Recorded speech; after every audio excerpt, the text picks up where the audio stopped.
शरद यादव जी की शख्सियत अपने आप में एक ऐसे व्यक्ति की थी जिसने कभी अपने आदर्शों से, अपनी विचारधारा से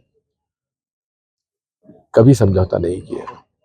जेल जाना पसंद किया, जेल जाके माफी नहीं मांगी, आखिर तक जेल में रहे। और साथ में एक ऐसे व्यक्ति थे जिनके व्यवहार से लोगों का दिल आसानी से जीत लेते थे। हर पार्टी में उनके मित्र थे, चाहे उनका विरोधी भी क्यों ना हो, उससे वो जब चाहते थे फोन लगा के बात कर लेते थे और उनमें तर्क के साथ अपनी बात मनवा भी लेते थे। आज इस देश में उनकी आवश्यकता थी। वे हमारे बीच में नहीं रहे। मेरे साथ उनके बहुत ही मधुर संबंध रहे। हमेशा मैं उनका सम्मान करता रहा। हमारे पार्टी में नहीं रहे, लेकिन उसके बावजूद भी हमारे साथ बेहद पारिवारिक संबंध रहे।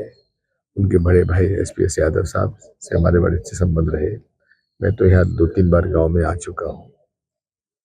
आज वो हमारे बीच में नहीं है, बच्चे छोटे हैं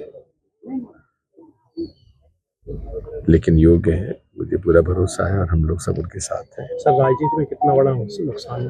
मैंने कहा ना कि आज उनकी आवश्यकता थी, क्योंकि वे हर पार्टी से नेता से बात कर सकते थे कि आज आवश्यकता थी देश में। उन्हें अपनी विनम्र श्रद्धांजलि देते हैं। देखिए, हम जबलपुर की छात्र राजनीति के उस वैभव की अंतिम यात्रा में शामिल हुए हैं जिसने छात्र राजनीति के वैभव को तो देखा ही, दलीय राजनीति में भी देश में जबलपुर के मान को ऊपर किया। ये पहली पीढ़ी है जो अपने मुकाम पर वापस जा रही है।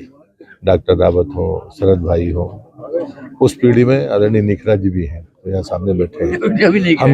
हम सबके लिए जरूरी ये है कि वो काल जन क्रांति के काल का एक मुख्य केंद्र था, और इसलिए मुझे लगता है कि मैं तो दूसरी तीसरी पीढ़ी में था, और इसलिए स्वाभाविक तरीके से उस पीढ़ी को नमन करने के लिए मैं यहाँ पर उपस्थित हूँ।